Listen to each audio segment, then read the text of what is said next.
Israel एक हमला करता है तो हमास और हिजबुल्लाह उस पर कई हमले करते हैं।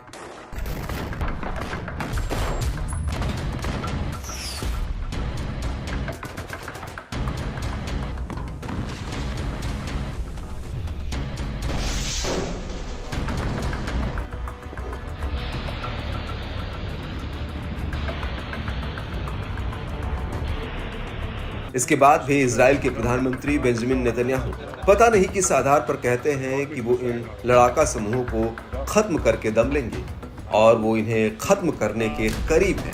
उल्टा ये लड़ाके इजराइल की मुश्किल बढ़ाते जा रहे हैं। अब इजराइल अपने ऊपर कुछ हमलों को छिपा भी नहीं पा रहा है, क्योंकि हमास और हिजबुल्लाह जब इजरायली ठिकानों पर हमला करते हैं तो उसके वीडियो भी रिकॉर्ड कर रहे हैं और उन्हें जारी करते हैं।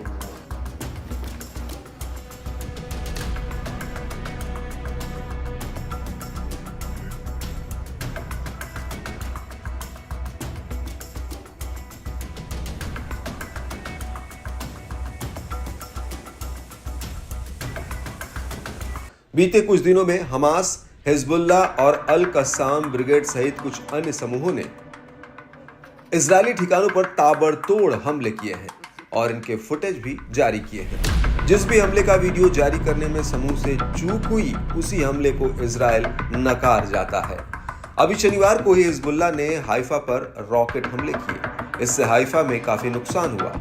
कई इलाकों की बिजली बंद हो गई। इन हमलों में मकानों और वाहनों के साथ ही कई लोग हताहत भी हुए हैं। हिजबुल्लाह का कहना है कि उसने इजराइल के हाइफा और उसके आसपास के 5 सैन्य ठिकानों पर हमला किया है।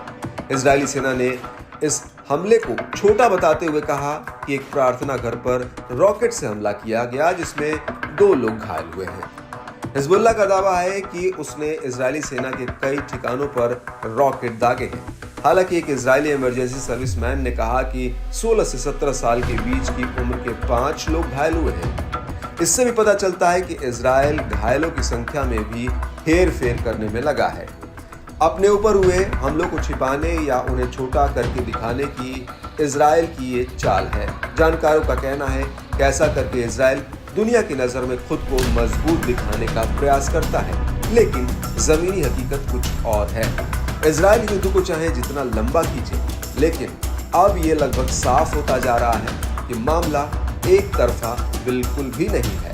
हाल ही में दक्षिणी लेबनान में भी इन्हीं लड़ाका समूहों ने एक इजरायली सैनिक को मार गिराया है। इसके अलावा अभी तक के आंकड़ों को देखें तो अब तक अकेले हिजबुल्लाह के साथ लड़ाई में कम से कम 48 इजरायली सैनिक मारे गए हैं। जब इजराइल ने लेबनान में जमीनी सेना भेजी थी और इतने समय में इजराइल हिजबुल्लाह के सिर्फ 2-3 बड़े नेताओं को ही मार पाया है।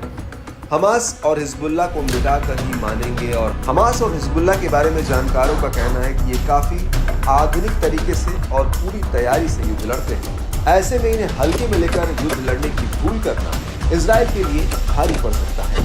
हालांकि इजराइल के फैसलों से लगता है कि दुश्मन की ताकत का अंदाजा उसे ज्यादा अच्छे से पता है, तभी वो ताबड़तोड़ तरीके से अभियान चलाने की जगह माहौल को समझते देखते हुए ही हमले कर रहा है। यह अलग बात है कि अब उस पर किए जा रहे हमलों की फुटेज भी बड़े पैमाने पर सामने आ रही है।